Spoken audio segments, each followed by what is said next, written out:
لوگوں سے عزتیں تلاش کرتے ہو تو وہ کیا تمہیں عزت دیں گے؟ وہ تو کل اچھا کہتے ہیں پرسوں برا کہنے لگ جاتے ہیں۔ لوگوں کے سامنے گڈ بک میں آنا چاہو گے تو وہ تو سویرے تمہارے بارے میں کچھ کہیں گے، شام کچھ اور کہیں گے۔ اپنی روحانی زندگی آباد کریں، اپنے مسلح کو وقت دیں، اور دنیا سے چھپ کر اس موبائل کو بند کر کے اور اپنے آپ سے بھی چھپ کے اور تنہا ہو کے چھپا کے سارا کچھ اپنے آنسو اپنے رب کی بارگاہ میں پیش کریں، اس کے حضور حاضری دیں۔ سنو نا ترمذی کی حدیث، اور اسے یاد رکھنا، نبی پاک علیہ السلام نے فرمایا اپنے دکھ لوگوں کے سامنے نہ بیان کرنا، سیٹھوں نوابوں کو نہ بتاتے پھرنا، دنیا داروں کے سامنے جا کے نہ رونا کہ میں تکلیف میں ہوں۔ فرمایا اگر دنیا داروں کو دکھ بتاؤ گے رب تمہیں کبھی غنی نہیں کرے گا۔ اور لوگ ہیں کہ الٹا مذاق اڑائیں گے آپ کی، جس سے بڑی پکی یاری ہے نا، پکی، وہ تب تک پکی ہے جب تک آپ نے 50,000 مانگا نہیں، اور جس وقت آپ نے کہہ دیا کہ میں مجبور ہوں میری مدد کر، تو پھر ختم ہو گئی دوستی۔ لوگوں کے تعلقات آپ کے ساتھ تب تک ہیں جب تک آپ ان سے کوئی ضرورت وابستہ نہیں کرتے۔ کریم محبوب فرمانے لگے بندوں کے سامنے دکھ نہ بیان کرنا، اللہ تجھے کبھی غنی نہیں کرے گا۔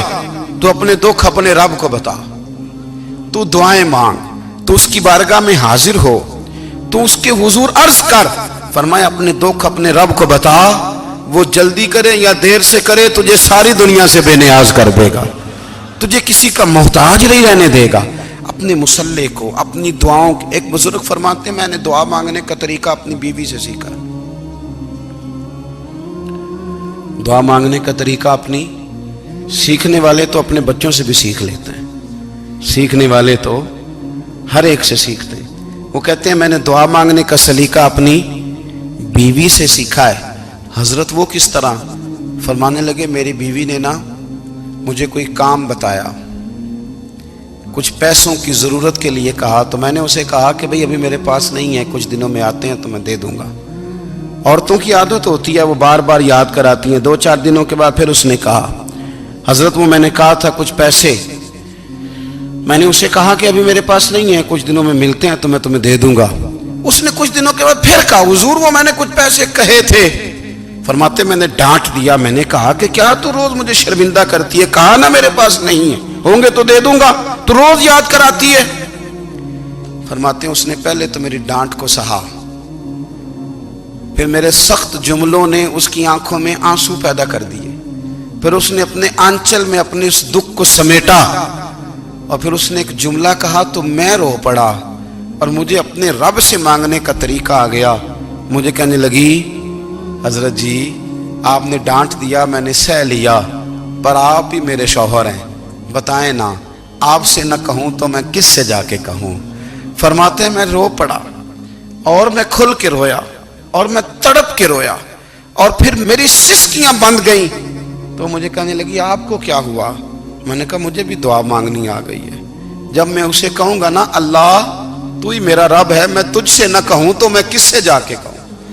میں کیوں کسی بندے سے سوال کروں؟ میں کیوں کسی دنیا دار سے کہوں؟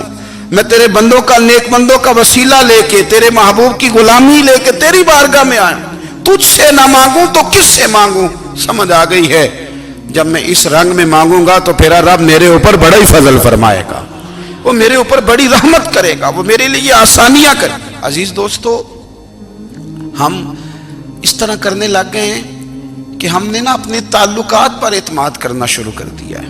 میرے تعلقات بہت ہیں، ہم نے اپنی دولت پر اعتماد کرنا شروع کر دیا ہے، میرے پاس دولت بہت ہے۔ ہم نے اپنے علم پر، اپنی شہرت پر اعتماد کرنا شروع کر دیا ہے کہ میرے پاس فلاں چیز بہت ہے۔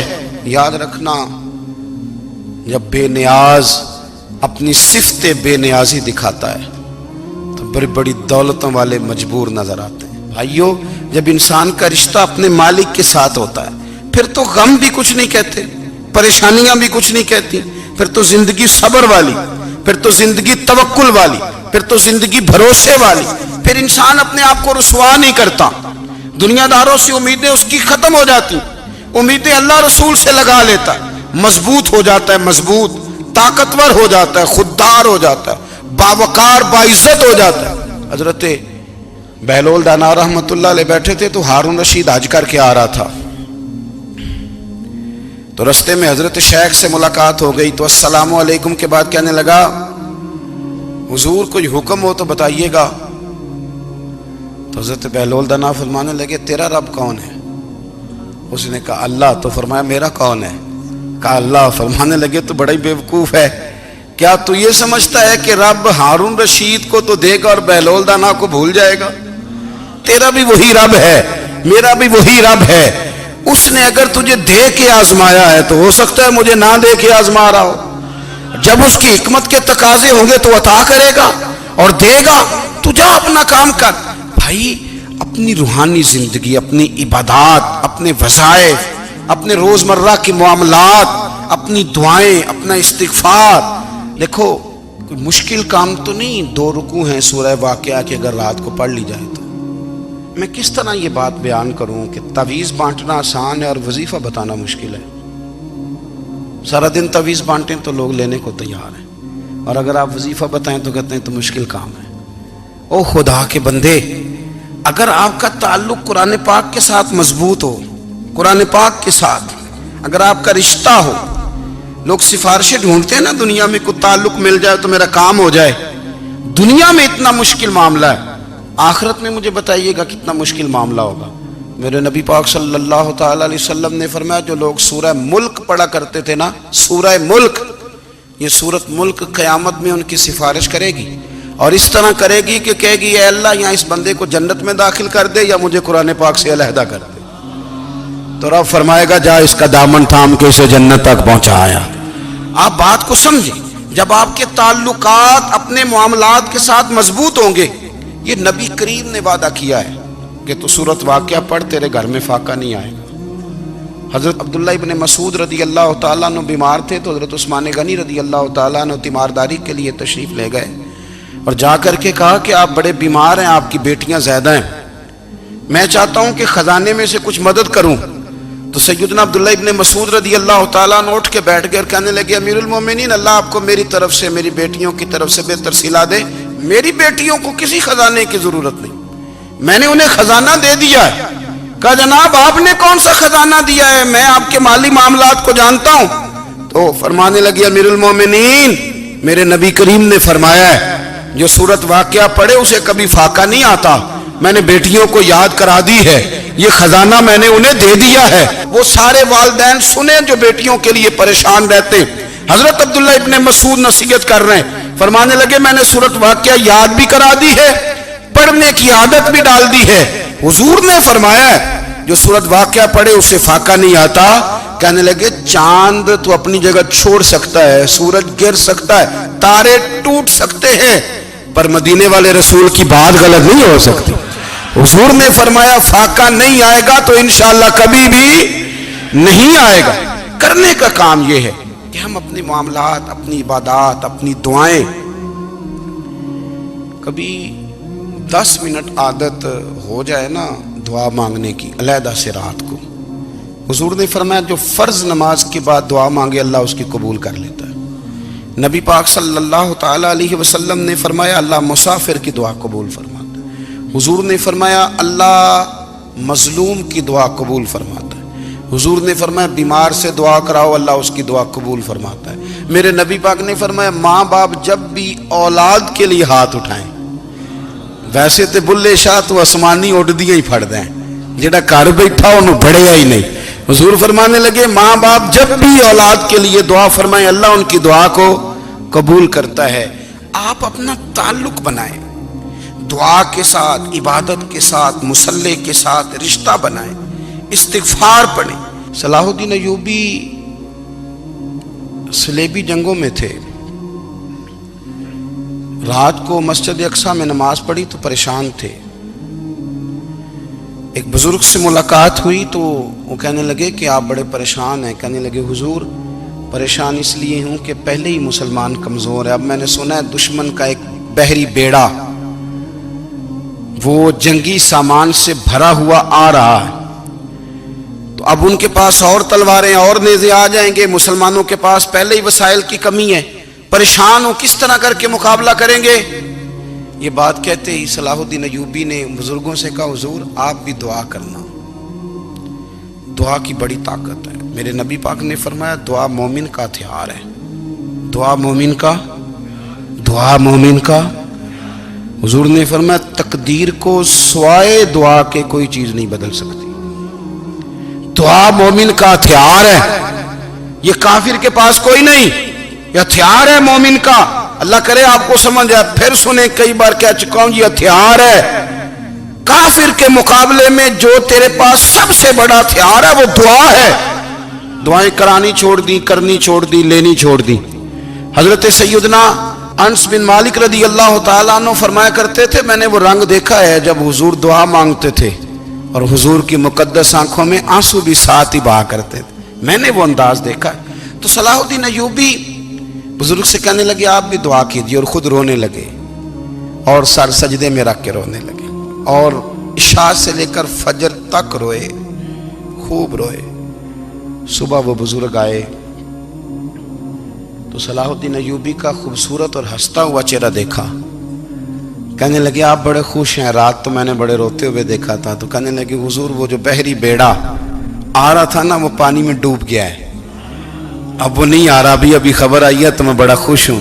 بزرگ کہنے لگے اٹھ سینے سے لگ اور سن ایک بات، وہ بحری بیڑا پانی میں نہیں ڈوبا، وہ تیرے آنسوؤں میں ڈوب گیا ہے۔ وہ جو تو رات رویا ہے نا رب کریم کی بارگاہ میں تو وہ ڈوب گیا ہے۔ حضرت عائشہ صدیقہ رضی اللہ تعالیٰ عنہ فرماتی ہیں ایک عورت تھی اور اسے نبی پاک صلی اللہ تعالیٰ علیہ وسلم نے نا وہ کلمہ پڑھ کے مسلمان ہوئی، مدینہ طیبہ آ گئی تو حضور نے مسجد نبوی شریف میں اس کے لیے مکان، ایک سادہ سا کمرہ ساتھ مسجد کے بنوا دیا، وہیں رہنے لگی۔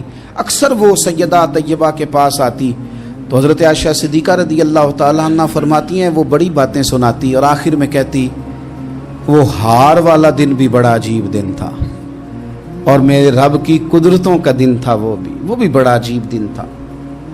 سیدہ عائشہ صدیقہ رضی اللہ تعالیٰ عنہ ایک دن فرمانے لگی کہ تو ہار والے دن کا بڑا ذکر کرتی ہے، وہ کیا دن تھا؟ تو خاتون کہنے لگی اماں جی وہ دن تھا جب میرے رب پر بھروسہ اور مضبوط ہو گیا، جس دن میرا اپنے رب پر توکل اور بڑھا، میرے ایمان میں یقین میں اور پختگی آئی۔ کہنے لگی میں ایک گھر کی کنیز تھی، نوکرانی تھی، اس گھر میں ایک بچی تھی جس کے پاس سونے چاندی ہیرے جواہرات کا ہار تھا۔ اس زمانے میں نا چمڑے کے اوپر لوگ ہیرے جواہرات لگاتے تھے، کئی دفعہ سرخ رنگ کے چمڑے پہ لگائے جاتے تھے، وہ بچی پہنتی تھی۔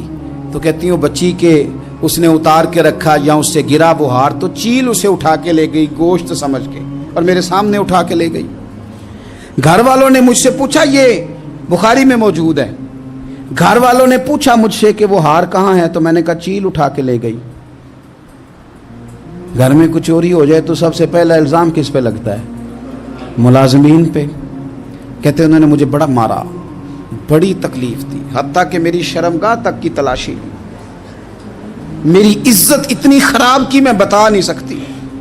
میں نے اپنی زندگی میں ایک واقعہ دیکھا، ایک امیر گھر میں چوری ہو گئی، ملازم کو اتنا مارا کہ وہ چارپائی پہ پڑ گیا، پولیس والوں سے اتنی مار پروائی گئی کہ وہ بیچارہ چارپائی پہ پڑ گیا، اور پھر وہ اتنا بیمار ہوا اور کچھ دنوں کے بعد پتہ چل گیا کہ چور تو اپنا بیٹا ہے ان کا، پھر اس کا انتقال ہو گیا۔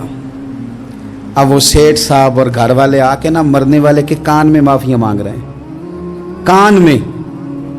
تو میں نے ان سے پھر کہا تھا کہ یہ تو اب چلا گیا ہے، تمہارا زور چلتا تھا نا تو تم نے قانون خریدا اور تم نے اسے جتنا ہو سکا تم نے اسے مار پڑوائی، تمہارے پاس جو عدالتیں تھیں تم نے وہاں کارروائی کی، اب ایک عدالت قیامت کے دن لگے گی۔ یہ کمزور تھا نا، کچھ کر نہیں سکا۔ میرے نبی پاک صلی اللہ علیہ وسلم نے فرمایا سن لو، اگر سینگ والی بکری نے بغیر سینگ والی بکری کو تکلیف دی ہوگی نا تو قیامت کے دن اسے بھی بدلہ دینا پڑے گا کہ تیرے پاس سینگ تھے اور تو نے اسے مارا تھا۔ وہ خاتون عرض کرتی ہے سیدہ عائشہ کی خدمت میں کہ مجھے بڑا مارا، مجھے تکلیف دی، میں کہہ رہی تھی کہ میرے سامنے چیل لے گئی ہے پر وہ نہیں مان رہے تھے، اماں جی انہوں نے مجھے بڑا مارا۔ حضرت عائشہ صدیقہ کہتی ہیں پھر کیا ہوا؟ کہنے لگی اماں جی جب کوئی میرا مددگار نہ رہا، مجھے تکلیف دے رہے تھے، رسوا کر رہے تھے، تو میں نے اپنے رب سے مدد چاہی، میرے رب کی طرف میں نے توجہ کی، میں نے کہا مالک اب تو ہی میرا مددگار ہے،